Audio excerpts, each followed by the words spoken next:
अतीत की यादें एक भावुक इंसान की कहानी है जिसकी ज़िंदगी में एक बुरा समय आता है और वह उसके बारे में सोचकर हमेशा परेशान रहता है। वह भगवान को दोष देता है कि आखिर उसके साथ ही ऐसा क्यों हुआ।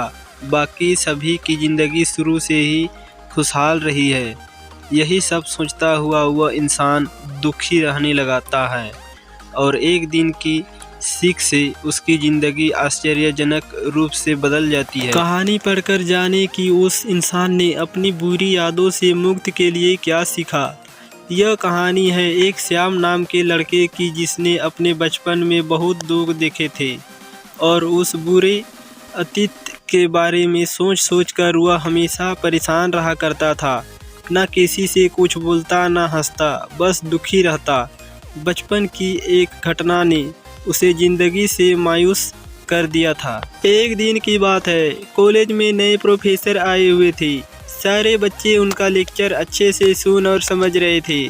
वे उनके पूछे हुए सवालों का जवाब भी दे रहे थे, लेकिन श्याम अकेला ऐसा छात्र था जो इतने सारे खुश बच्चों के बीच में चुपचाप और गुमसुम बैठा हुआ था।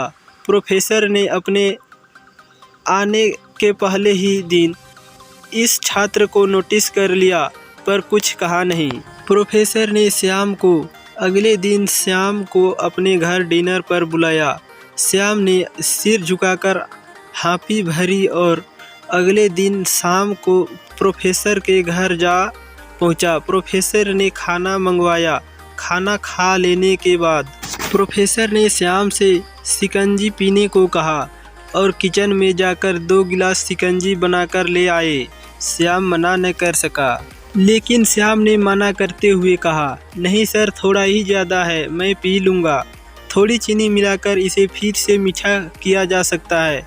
श्याम की यह बात सुनकर प्रोफेसर गंभीर हो गए और बोले, सही कहा तुमने कि तुम शिकंजी को संभाल लोगे, नमक ज़्यादा होने पर भी, लेकिन इसे समझ तो लो, यह नमक तुम्हारे बुरे दिनों का तुम्हारा अपना अनुभव है जिसे तुम शिकंजी को नमक की तरह अब तक संभालते आए हो, पर मीठा भरकर नहीं बल्कि बुरे दिनों की कड़वाहट के साथ लिया। अधिक नमक होने के कारण अजीब सा मुंह बनाया।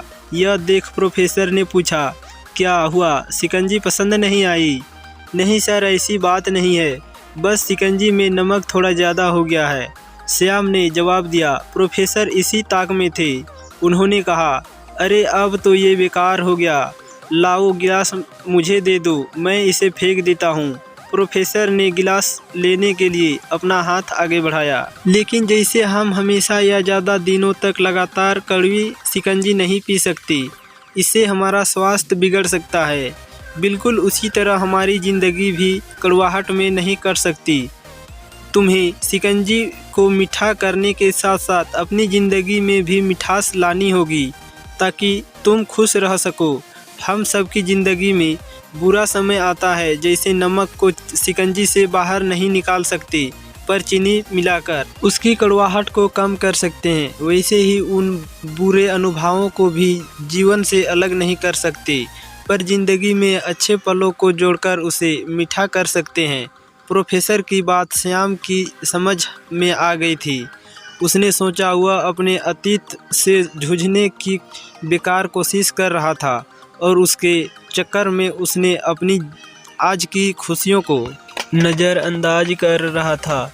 उसने निश्चय किया कि अब वह बीती बातों से परेशान नहीं होगा और अपनी ज़िंदगी में हमेशा खुश रहेगा। श्याम के जीवन से जुड़ी यह कहानी हम में से अधिकांश लोगों से जुड़ी हुई है, जहां हम अपने अतीत की गलतियों के कारण अपना वर्तमान खो रहे होते हैं।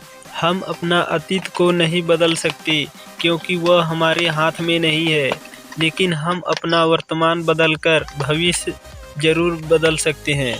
अगर हम अपना अतीत भूलकर आगे नहीं बढ़े तो अतीत की वह बात जो हमें आज तक डराती आई है, वह हम पर हावी होकर हमारा सब कुछ हमसे छीन लेगी और हम अतीत के दुखद क्षणों में निपटकर रह जाएंगे। अतः भूलिए अतीत को और आगे बढ़िए। आने वाली खुशियाँ आपका इंतज़ार कर रही है।